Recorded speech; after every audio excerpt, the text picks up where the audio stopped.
হাই doctor আকুলতা হাই মোৰ question এটা আছিলে একচুৱেলি কোৱা পেষ্ট্ৰি নে কোল্ড ড্ৰিংক কোনটো বেছি কেৰিজ কৰাব পাৰি আমি যদি পেষ্ট্ৰি খাই আছোঁ উইদিন 5 মিনিটছ আমি গোটেইটো কমপ্লিট কৰি পেলাম ফলত আমাৰ মুখত এচিড প্ৰডাকশ্যনটো কম হ'ব আৰু আমাৰ লালটি বা চেলাইভাই ৱাশ্ব এৱে কৰিবলৈ বা নিউট্ৰেলাইজ কৰিবলৈ মুখখন সময় পাই যাব আনহাতে কি হয় যদি আমি কোল্ড ড্ৰিংক খাই আছোঁ এঘণ্টা ধৰি পেলাই খতম নোহোৱালৈকে আমি চিপকে খাই থাকিম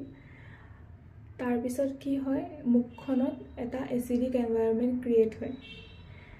আৰু এচিডিক এনভাইৰনমেণ্ট ক্ৰিয়েট হ'লে কি হয় এনামেল আমাৰ দাঁতৰ ভিতৰ মানে যোনটো বাহিৰৰ পৰ্চন থাকে বগা পৰ্চনটো এনামেল বুলি যোনটোক কয় সেইখিনি জেগা উইক হোৱা ছফ্ট হৈ যায় উইক হৈ পেলাই ছফ্ট হৈ যায় তো তেতিয়া বেছি ইজি হয় কেৰিজৰ কাৰণে তো যদি আমি ফ্ৰিকুৱেণ্ট স্নেকিং কৰি আছোঁ পেষ্ট্ৰি বা কোল্ড ড্ৰিংকৰ লগত কথা নাই যদি ফ্ৰিকুৱেণ্ট স্নেকিং কৰি আছোঁ আমাৰ মুখত এটা এচিডিক এনভাইৰনমেণ্ট ক্ৰিয়েট হৈ যায় তো আমাৰ মুখৰ অকণমান নিজৰ ডিফেন্স মেকানিজিম আছে যোনটো চেলাইভা বুলি কয় তেওঁলোকক কাম কৰিবলৈ অকণমান দিব তো ফ্ৰিকুৱেণ্ট স্নেকিং কম কৰিলে আমাৰ কেৰিজৰ পৰা আমি বাচাৰ বহুত চান্সেছ আছে